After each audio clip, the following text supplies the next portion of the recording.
Thanks for joining us at the Business Growth Cafe, where each week we select from a menu of topics for a focused discussion with an industry expert to provide insights that can impact your business's growth.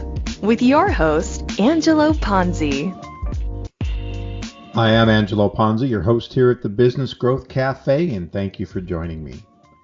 It's approximately 4 weeks since we've been sequestered because of the coronavirus. That's 4 weeks that you've been at home, experiencing work, family consistently, your kids, your pets running around, and we're all managing to survive. Yes, it's different. Yes, it's hard. Yes, there's a lot of pressure on all of us to continue to produce, provide, and stay sane while we're doing it. Yet everybody I seem to talk to has been managing to work through it. Yes, a lot of us are having struggles continuing to service our clients, to find new clients, to keep them interested in really continuing to push forward. You know, as a marketing guy, I talk to my clients about the worst thing we can do right now is to stop. Stop marketing. Stop doing the things we were doing prior to this. Why? Because this will end. We will come out the other side. And if you've been sitting on the sidelines and your competitors have not, then at the end of the day, they're going to come out of this in a much better situation than you are. Now, I'm not telling you to go out and invest millions of dollars in marketing. I'm just saying we need to be more strategic. We need to find an operational balance, right, between what's going on operationally and about investing in marketing and R&D, even potentially acquisitions. Right? There's a lot of opportunities out there, not only for businesses, but also for key talent that has now been let go. So to sit on the sidelines, do nothing, is a huge mistake. Now, I got curious to see how people that I know and from different industries are out there in the marketplace and how they are handling it. What are they doing to not only thrive today and survive, but also how they're preparing to grow when this thing turns around within their specific industries. So I cast a net to find some folks from a wide variety of industries that I want to hear from. Now, you know, it wasn't hard to find folks that wanted to talk because we all want to talk to somebody because of either we've been on Zoom meetings with 42, I think I had a 52 the other day, and, you know, I was narrowed down to a 1-by-1 box on my screen. And, you know, unfortunately, it's kind of hard to see who all the people are. So it becomes very difficult. We are needy, if you will, to have this human interaction. So again, it wasn't hard to call up some folks and have them hop on the phone to talk to me. So I've asked the same questions of all of them, and really about based on their experiences of what's going on with them and then with their clients and their business. You know, what decisions are they making? Also, what decisions are their clients making to help you, my listeners, move forward to make sure that you come out the other end of this economy, of this situation, much stronger. And then also, what are they doing to stay sane? What kind of activities are going on? What's inspiring them? What's keeping them active, motivated? You know, can only watch so much Netflix, as I'm told, in any given situation. And I'm sure we're getting a little burned out. I know a lot of the conversations and some of these meetings I've been in about what are you watching now on Netflix? What's the next show to binge watch? Well, unfortunately, you know, after 4 weeks, you can get through a lot of shows, a lot of hours of television if you're staying up and not feeling compelled to get up and get out the door in the morning like we used to. Now, I did a podcast a few weeks ago called Tips for Working at Home. And the blog I wrote from that was Tips from Working at Home from a Sweatpants Pro. Yes, I was actually wearing sweatpants when I did that recording. But I've also worked at home for the last 5 years. So it wasn't new to me to have a home office. What's new to me is that I always would leave this home office and go out and network meet with people. And again, we can't. So I do encourage you, if you're not on Zoom meetings, you're not doing one-on-ones, you have to have human interaction. Again, we can't hug, we can't touch. However, you can have human interaction, and I encourage you to do that. So hopefully you'll stay with me through this podcast and listen to my guests, because they got some great insights of what's going on in their particular industries. But they do cross over because things that are happening in one industry is also applicable in the next.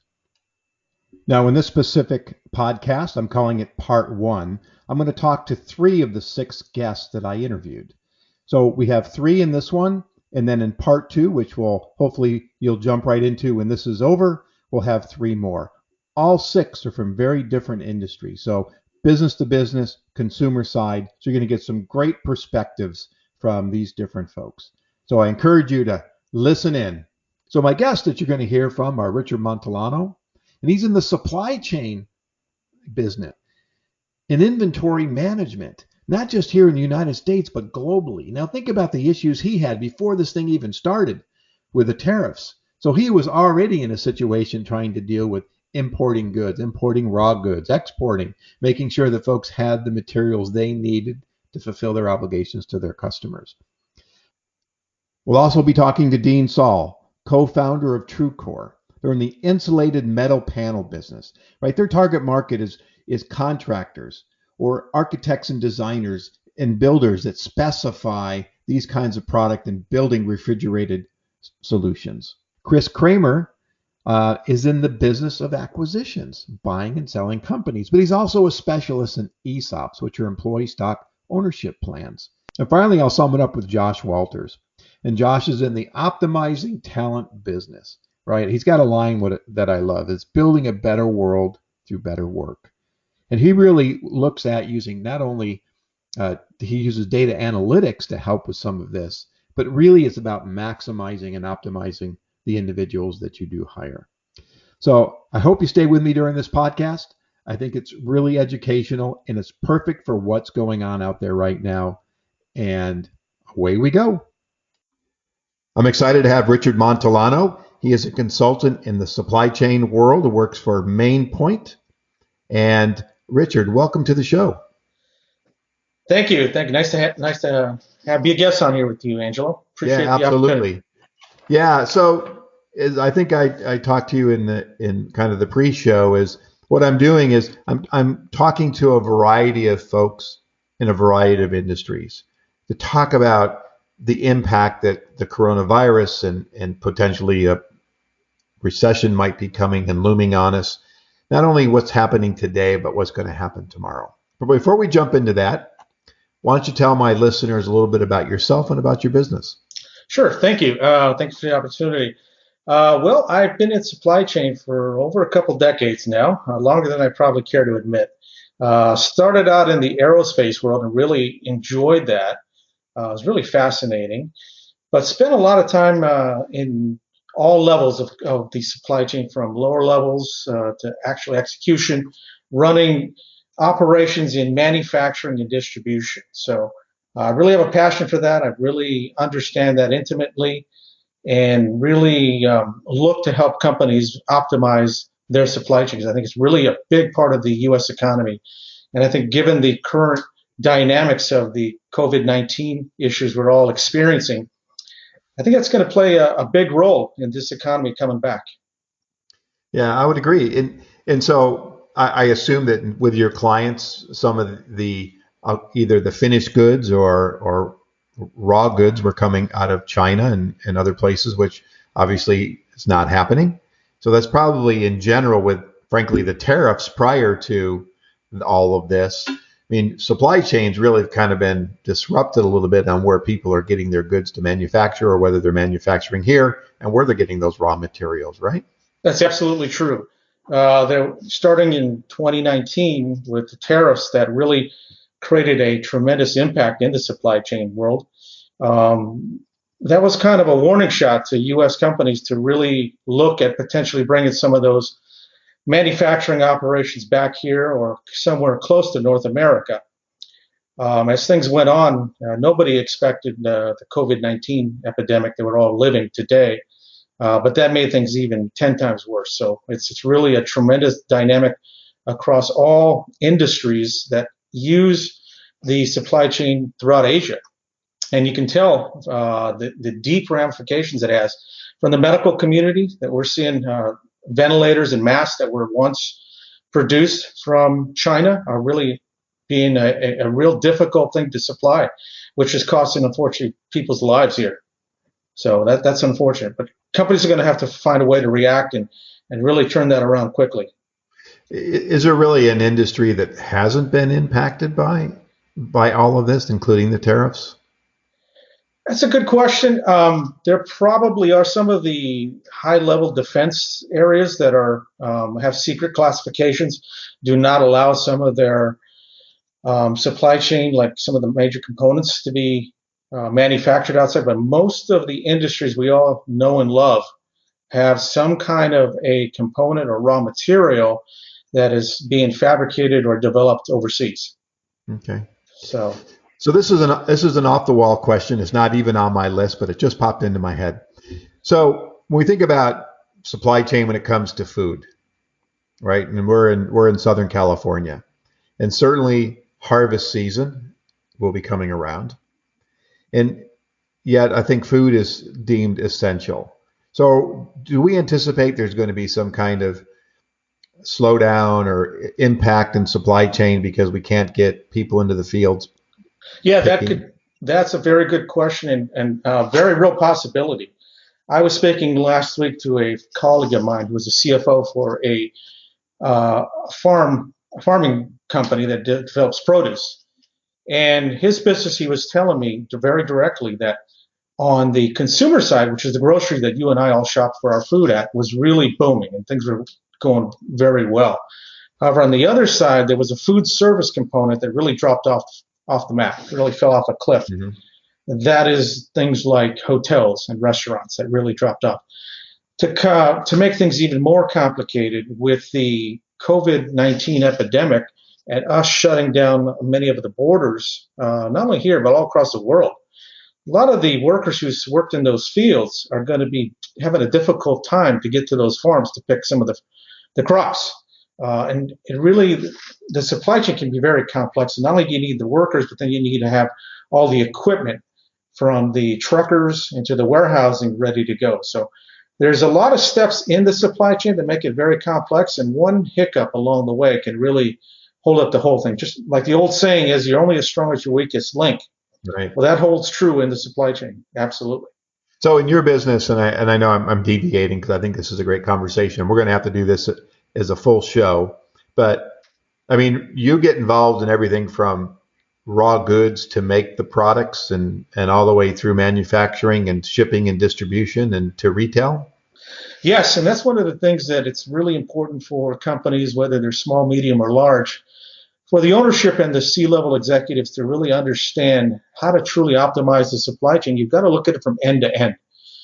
You've got to look at it at the beginning and, what does that forecast look? Because once somebody puts a forecast together, the supply chain really gives them instructions on how to go source that, where to find the capacity.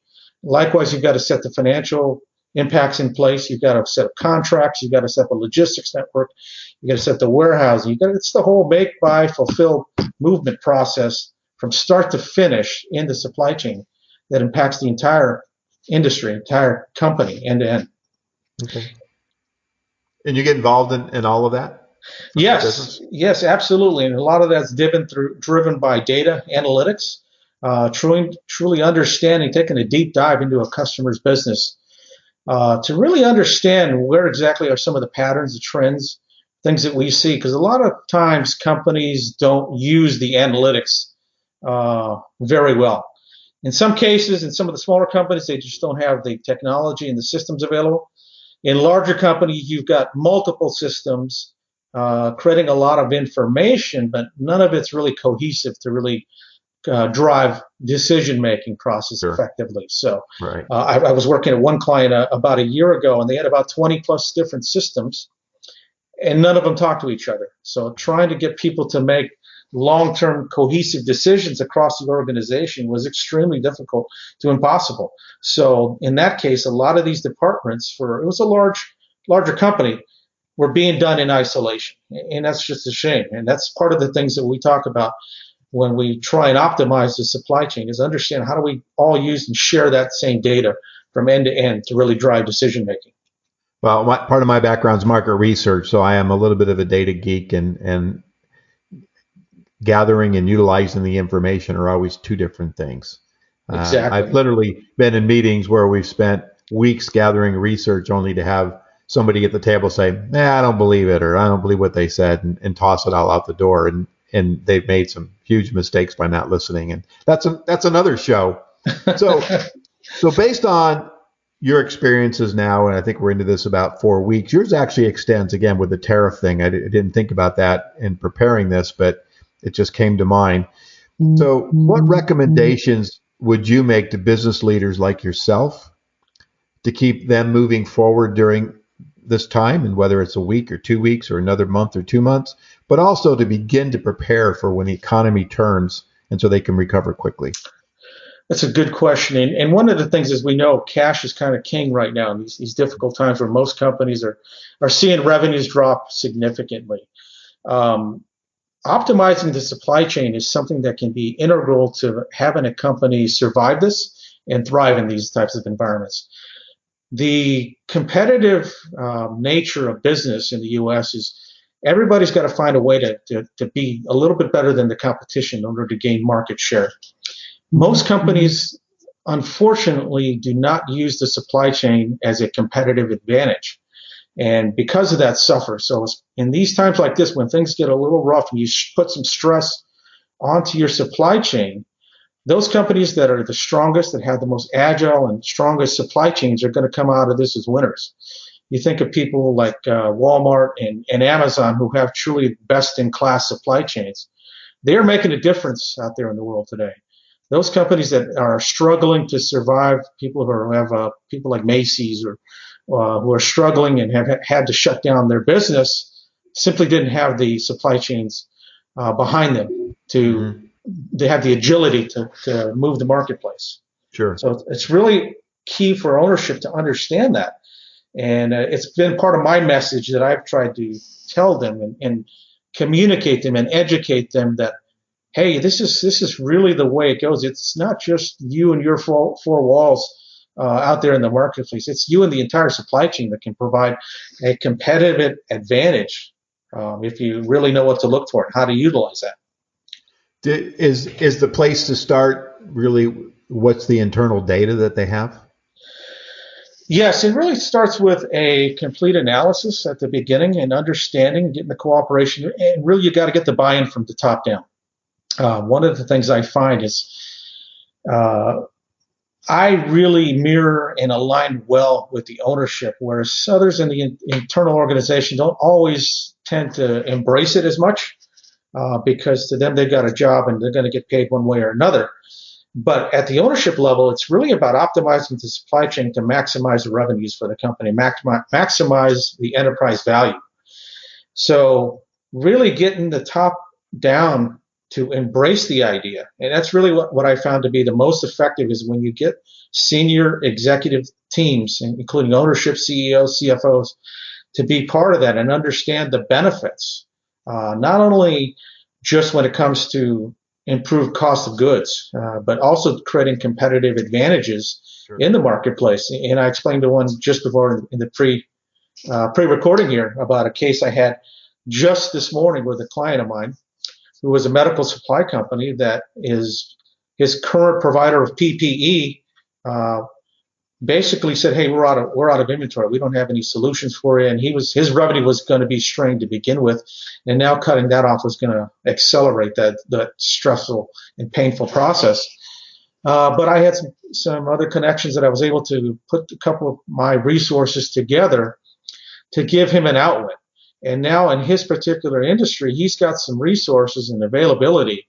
And one of the things I learned, one of the best abilities you can have is availability when it comes to the supply chain. Right. And that alone is a supply chain advantage and a competitive advantage in the marketplace, especially these days.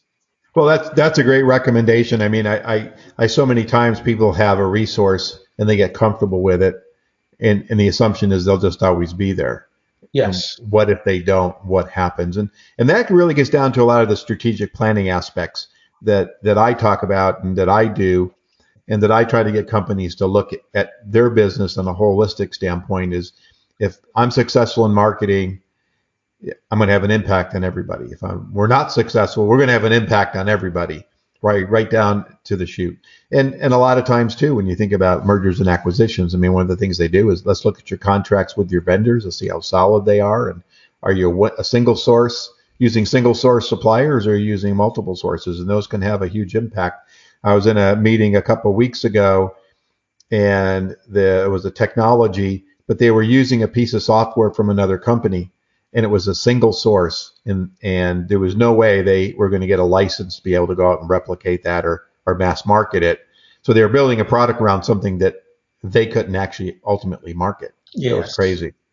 So let me segue into my last question then. We've now been, I'll call it, sequestered for 4 weeks now. So what are you doing personally to stay active and keep yourself healthy and wealthy and inspired, motivated, and from going crazy?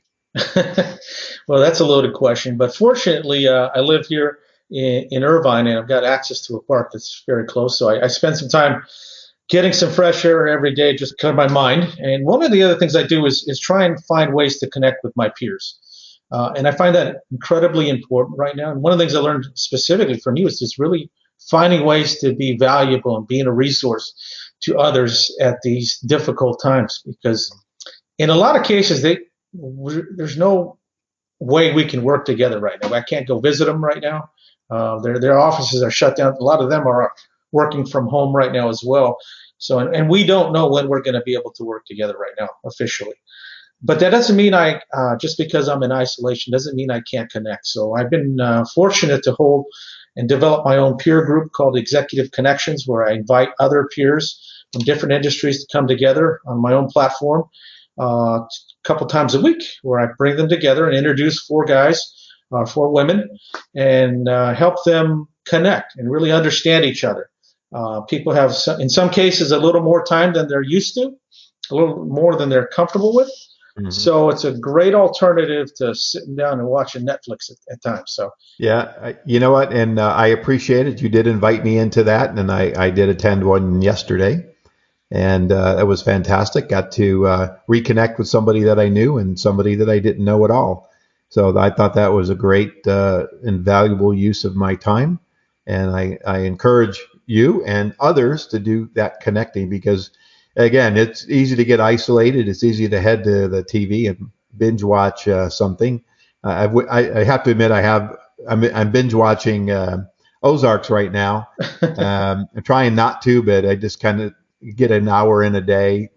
But other than that, I'm trying to stay away because it's too easy to get sidetracked. And I always talk about being sidetracked, and so in this time, it's much more difficult. I did a podcast a few weeks ago on tips and tricks of working at home, and because I've worked at home for a long time, and so that was a lot of fun. And that was one of my recommendations is, don't put a TV in your office or be near one, and don't put a portable refrigerator in your office either. Exactly. It's still important to keep a balance in your life. Fortunately, it's also allowed to spend a little more time at home with family. So that's a good thing that's come out of it. So yeah, absolutely. I appreciate it. Absolutely. Well, I want to thank you for your time today. I really appreciate you carving some of it out for me and my show and my listeners. So take care, and we'll be seeing you soon. Okay, thanks. Thanks again. Have a great day. Bye. You too. Bye-bye.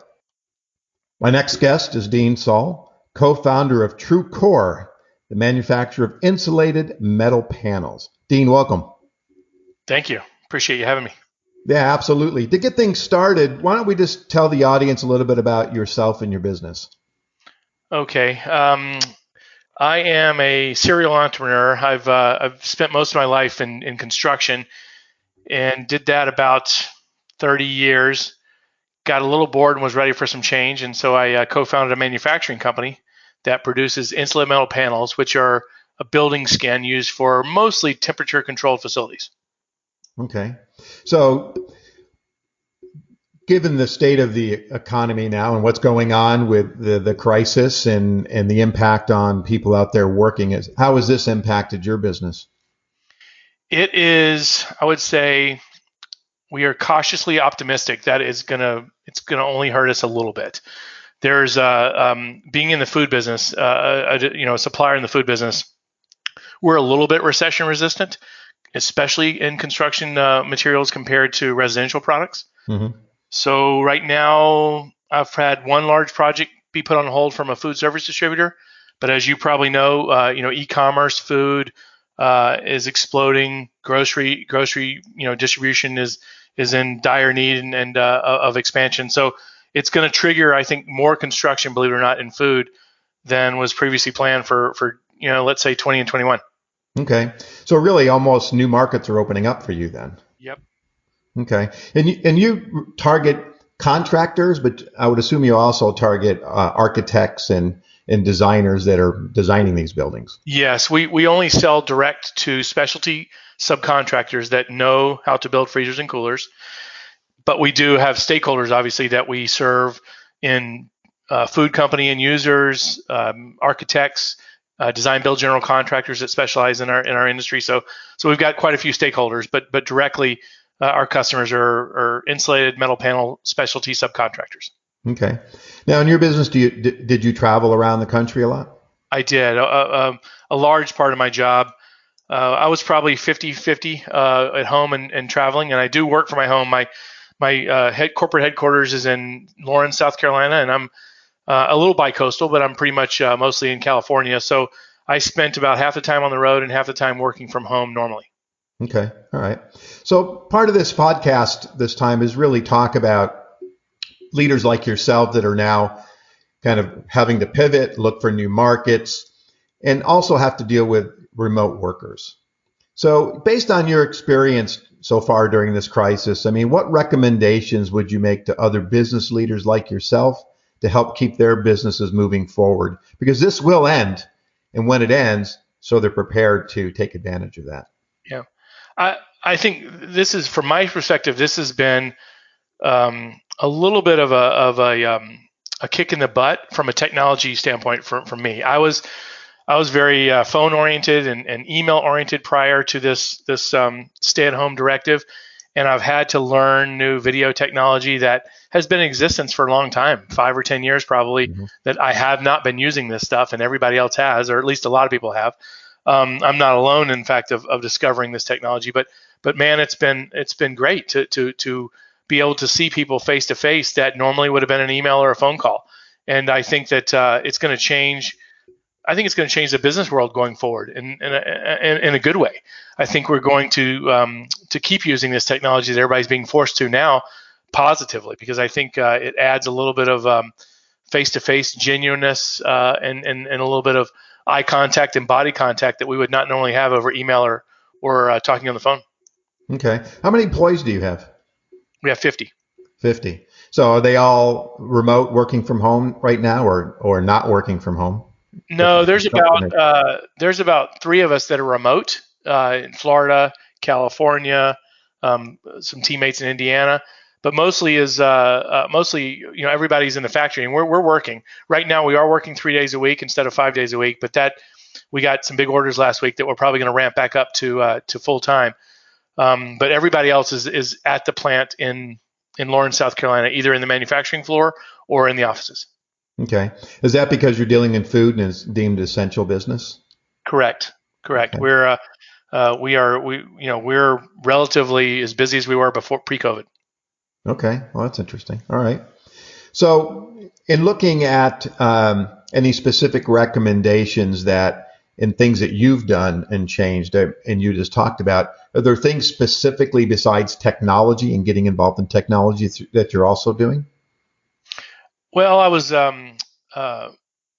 kind of asked by my partner, and by the way, we were acquired 3 weeks after we opened our doors in December by a large corporation, the biggest steel company in America, called Nucor.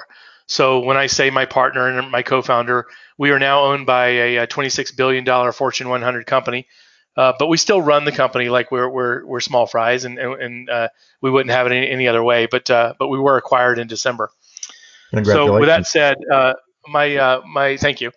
My partner Connor called me about a week ago and said, "Hey, I think the troops could use a little motivation, and they haven't seen your face in a few months. So maybe whip up a video and give them words of encouragement. So I think leadership is becoming more important, or people are looking to leadership more than they were before, because it's a stressful and time, and everybody's worried about what the future is going to look like. And so I think leadership and the challenge of doing it from 3,000 miles away is become important, and something that I started last week. Okay. It's interesting you mentioned leadership. I actually published a podcast today about connections and leadership by a woman named Kimberly Lane, who wrote a book about leadership and connections. And it's pretty timely that we ended up having her on the show.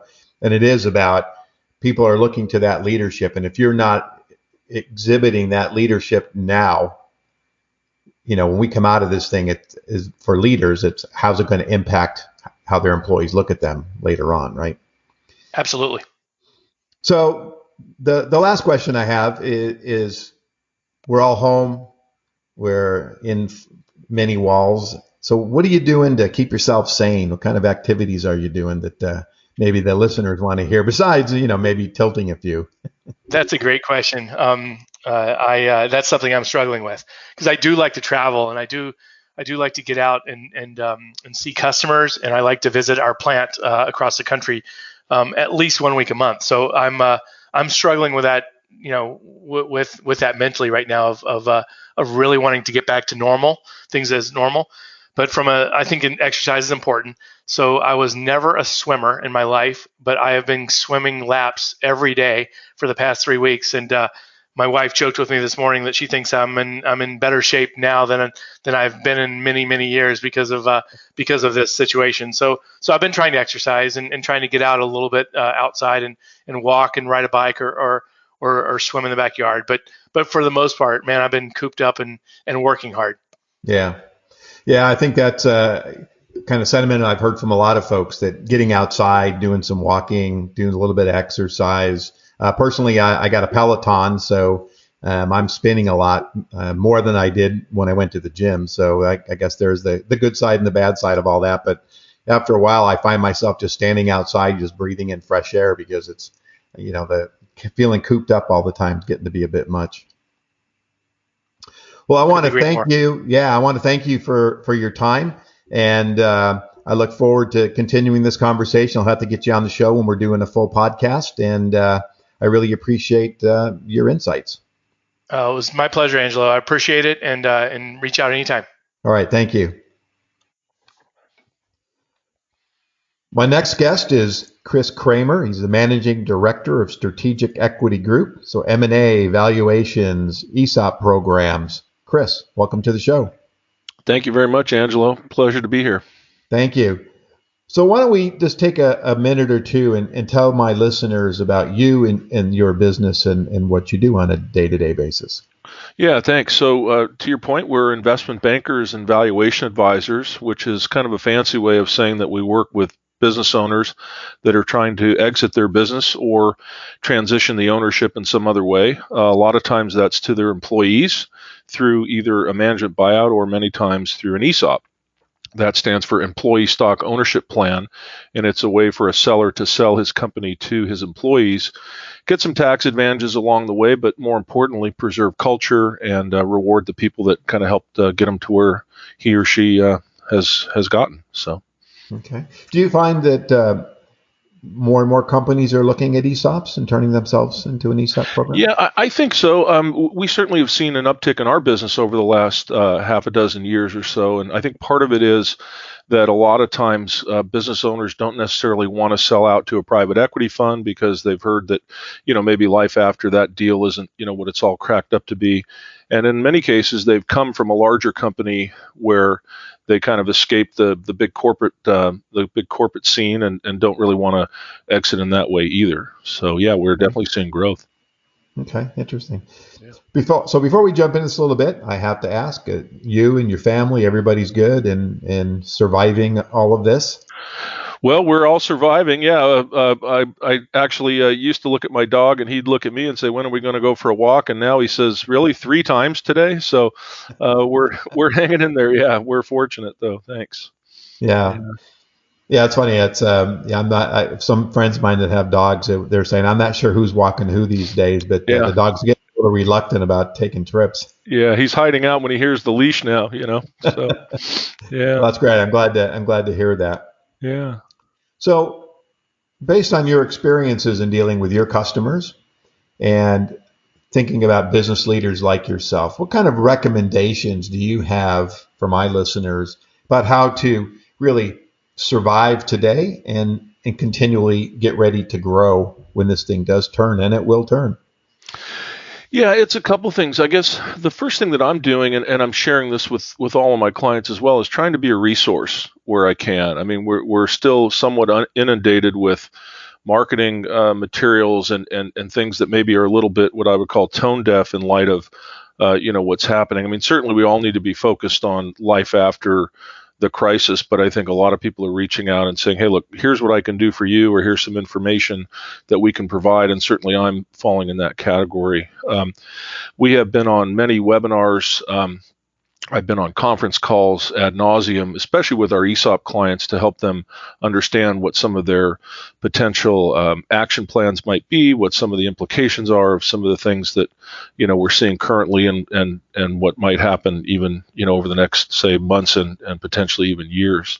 So number one, try to be a resource where we can. Number two, I think, like a lot of people, kind of cut unnecessary spending, but also don't necessarily tighten too much on paying your vendors or paying your partners, if you will, because we have to keep the economy flowing. That said, cash is certainly king, and there are going to be some opportunities to maybe take advantage of certain situations, be it either recruiting or with vendors or maybe buying some things in advance. I mean, I've had a couple instances where can help out some friends or maybe local businesses by buying some gift cards or making advance deposit, etc. That said, we have to be careful because we really don't know how long some of these issues are going to last. Mm-hmm. So those are two things. The third thing, and this is something that I'm doing myself in my own company, is keeping my eyes out for instances of leadership that we're seeing in our teams and in our clients and friends and vendors and partners, because people are looking at us and seeing how we're reacting to the situation, but we're also looking at others. And I can already see in my own company some instances where some of my team members that maybe I didn't think would rise to the occasion have really stepped up. And I think that all business owners and leaders should be looking at their teams and seeing, who the real key players are and who the rising stars might be as well. And then lastly, just stay connected, both with friends and family, but more importantly with your own company, with your own teams. As I mentioned, our employees are all looking to us as leaders to see how we're responding and what we're doing. And we've gone to, of course, Zoom is a popular way to stay connected or go to meeting. We're doing some staff meetings where we're not talking about business at all. I'm just going around to my team and asking how they're doing. What are they doing personally? How are they faring in terms of working at home and making sure they're connected with their family and loved ones, and trying to be human about it, right? I mean, it's not all business, right? I mean, people are really struggling right now, and I think to have a human element to your delivery, your communication, your outreach is super important right now. Right. Did many of your staff work at home before, or is this all new to them? No, I mean, we're professional services, so certainly we're used to checking emails at night, and everybody's got a laptop and pretty remote savvy, if you will. But generally, we would come to the office, and what we've lost really is that camaraderie, right? Is that ability to say, "Hey, how you doing today?" And so I like Zoom. I like anything where you can see video, because I find that hearing and seeing somebody at the same time at least is a second best alternative for actually being in the same room. So, but we're still very productive. I mean, we're getting work done. It's just different. It's just not the same. Yeah. You mentioned leaderships and for yourself and for others, and I think that's going to be really interesting when all this is over, where kind of the employees give us a scorecard, if you will, on how the leaders of their organization really fared and what they did and how they behaved and kind of the care and empathy they gave to their employees. I think that's going to be really interesting when we come out of here. Yeah, that's exactly right. And I think it's going to manifest itself in terms of the availability of talent, for one thing. I think that there's going to be some people that are going to say, you know what, this didn't really go as well as maybe it could have. And I saw some of my friends or some of my competitors maybe behave differently or, have a different plan or treat people a little bit differently. The other thing, though, that I've done is I've tried to be really clear with my team about the importance of having a balance sheet, either at the company level or personally, because what you find is that the companies that can keep workers on the payroll or can continue to pay vendors, can continue to operate because they have the financial wherewithal, are the ones that will emerge stronger, and the ones that don't, unfortunately, are having to react and maybe make some decisions that with a little bit more capital they might not have made. And I think that's true both personally and professionally. Right. Well, in some cases, not only capital, but patience, right? Sure. Foresight. People are reacting Absolutely. really quickly. I recently spent some time studying past recessions in the 1918 Spanish flu and all kind of the impact. And it's complicated, but I won't go into it. But basically, companies that found a balance between operational efficiencies and continuing to invest in marketing and R&D and things like that, they exploded. Right. And there was only like 9% of the companies that did that. Right. About 80% of them just kind of eked by. They never got back to where they were pre-recession. Right. And then a whole bunch of them just failed because they just didn't sit back, look at what was going on, take the time instead of being a little more proactive than reactive. Right. Absolutely. So kind of my last question then. We've all been sequestered. You've certainly walking to your dog to the point where he's looking for shoes to wear. So what else are you doing? What other activities do you have going on that are keeping you active, inspired, and motivated, and certainly sane? Well, a couple things. One, as it relates to the family, playing a lot of board games. Taught my daughter how to play gin rummy, and I'm not too proud to say that I usually beat her, but she's 12, but still, kind of proud of that. No, I'm kidding. Someday she'll learn that game a little better. We've actually gone to doing some language training. So we've got Babbel, and my other daughter has Duolingo, and we're doing some Italian around the dinner table, where it's a little more relaxed, and we've got a little bit of extra time. That's been fun.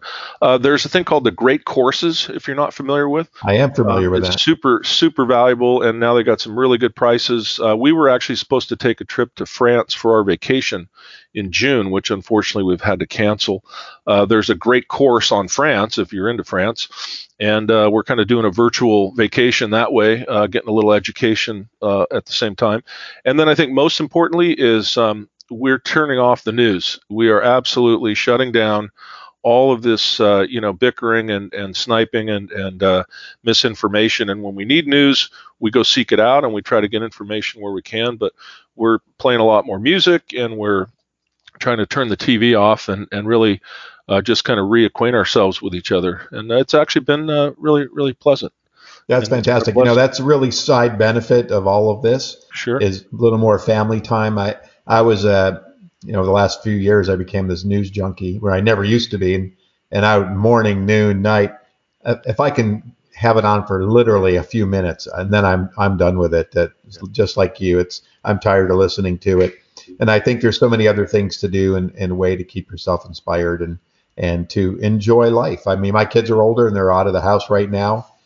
So my wife and I we're trying to have dinner at the table and coordinate our schedules and just have more family time, take some walks together and do all that kind of stuff. Yeah, the biggest problem I have is my daughters are fond of baking chocolate chip cookies, and now they have so much time on their hands that they're baking them frequently, and I don't have any willpower. So that's another reason I'm trying to walk the dog a few more times every day.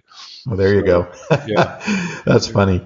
Yeah. Well, Chris, thank you so much for taking the time today. I know you were busy, but I really appreciate you carving out a few minutes for me and in the show. Thanks, Angelo. Great pleasure, and anytime. All right. Thank you so much. Be well.